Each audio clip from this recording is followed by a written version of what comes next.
Hoje nós vamos estudar o RBRF11, Fundo Imobiliário de Fundos, ou seja, o FOF.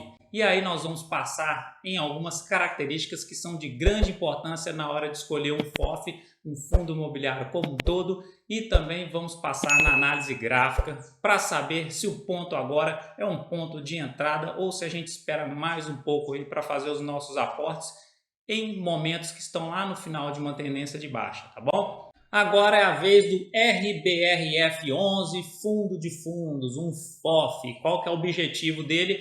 Auferir rendimentos e ganhos de capital na aquisição de fundos imobiliários, certificados de recebíveis imobiliários e outros ativos líquidos ligados ao mercado imobiliário. A periodicidade de seus rendimentos é mensal e o prazo de duração ele é indeterminado. Ele possui taxa sobre o PL? Possui taxa de gestão de 0,8% ao ano, taxa de administração de 0,2% ao ano, juntando as duas dá 1% ao ano, normalmente o padrão aí dos fundos imobiliários, e a taxa de performance 20% sobre o benchmark. E o benchmark seria o maior entre IGPM mais 3% ou 4,5%.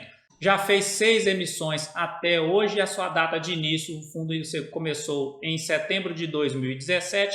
O seu administrador BTG Pactual possui um patrimônio de 1,1 bilhões e cotas emitidas de 13,6 milhões. A sua gestora é a RBR e aqui embaixo a visão de alocação, então 54% do patrimônio são em tijolos e 45,6% em papel. Um histórico de distribuição de julho de 2021 até junho de 2022, aqui já é uma provisão, uma expectativa, então ele pagou 60 centavos até outubro, novembro em diante está com a expectativa de pagar 60 centavos também até junho de 2022, data com normalmente próximo ao dia 10 do mês, para você ter o direito de receber no mesmo mês, uma semana depois. E o fundo imobiliário ele possui algumas estratégias dentro da sua carteira e quais são elas? O RBRF11 buscará a diversificação de seus investimentos em 4 principais estratégias. Alfa, qual seria a principal estratégia? Foco em fundos imobiliários de tijolo, abaixo do custo de reposição e foco na valorização dos ativos.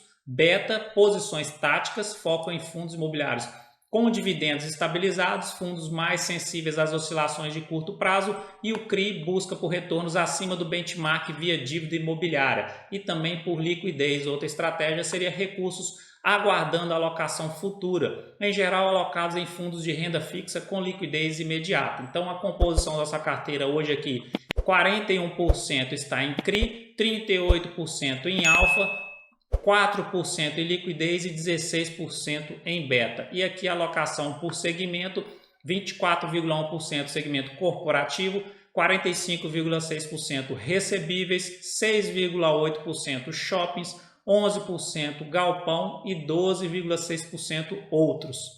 Detalhando um pouco mais da sua carteira, essa é a quantidade de ativos hoje que ele tem de fundos de tijolos, 54,38%, está bem diversificado na quantidade de fundos. E aqui do lado, fundos de CRI, 22,78%, tem uma boa diversificação também, e investindo diretamente em CRIs, 14,56%. Então, ele tem uma carteira diversificada, tá? Uma carteira boa aqui de diversificação entre fundos de tijolos, CRI e CRIs.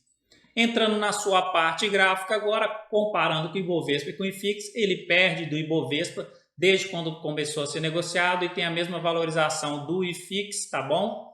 Já na sua parte gráfica semanal aqui agora, olhando de março de 2020 para cá, está numa tendência de baixa. Os FOFs como um todos aí estão bem descontados, estão caindo, estão começando a se recuperar talvez agora. Então tendência de baixa, é importante ele romper essa LTB aqui para sinalizar talvez uma reversão de tendência e aí a gente conseguir fazer os aportes em momentos oportunos agora, quando os FOFs estão descontados, para colher frutos na hora que eles começarem a valorizar, tá bom? E aqui o MACD mostrando o que? Um cruzamentozinho aqui azul, está cruzando por cima da laranja, bem tímida ali ainda, talvez sinalizando essa reversão, mas eu acho que está um sinal meio fraco aqui. E índice de força relativa, força vendedora está mais forte do que força compradora. Sabem por que os FOFs caem tanto assim quando o mercado está caindo? Porque eles possuem um beta maior do que 1, tá bom? O beta seria a medição da volatilidade do ativo em relação ao índice, em relação ao benchmark, por exemplo, aqui o IFIX. Quando o IFIX cai, os FOFs normalmente caem mais do que o IFIX. E normalmente quando o IFIX entra numa tendência de alta, os FOFs costumam valorizar mais do que o IFIX. Então pode ser uma estratégia de investimento você pensar no beta aí, na volatilidade, tá bom? E aí comprar os FOFs quando eles estão bem descontados lá embaixo para depois surfar essa alta aí quando o IFIX entrar em tendência. Entrando no seu gráfico diário, pegando essa tendência de baixa que ele está, ele toca lá em cima e volta, toca. A média móvel de 72 períodos está servindo como uma forte resistência para ele, que a gente percebe que vai na média móvel de 72, recua, volta nela, recua e por aí vai, tá bom? Ela serve como uma resistência e ele respeita essa LTB aqui. E agora ele está tentando se recuperar aqui e romper a média móvel de 72 períodos. MACD está mostrando azul por cima da laranja, sinalizando essa curta tendênciazinha aqui que está dando de alta aqui no curtíssimo prazo, e o índice de força relativa mostrando que a força compradora está mais forte que a força vendedora no gráfico de curto prazo. Finalizando então, o RBRF11, Fundo Imobiliário de Fundos, ele no atual momento está descontado aí, está em queda, está em tendência de baixa ainda, talvez seja oportunidade se ele encaixar na sua estratégia de investimentos, porque ele tem uma carteira bem diversificada, eu gostei em quantidades de ativos, numa distribuição boa ali em fundos de tijolo, em outros fundos, em outros FOFs e também em outros fundos de CRIs, né? E também diretamente em CRIs, para mim está diversificada a carteira, mas é o meu modo de enxergar, tá bom? Então vale a pena você comparar ele com outros FOFs que também estão bem descontados. E então é isso, se você gostou desse vídeo, já dá aquela curtida aí, que isso ajuda o canal a crescer. Comenta aqui embaixo qual fundo imobiliário que você gostaria que a gente fizesse vídeo aqui. Eu sempre tento atender os pedidos aí dos inscritos. E eu te deixo um grande abraço, fique com Deus, até o próximo vídeo e tchau!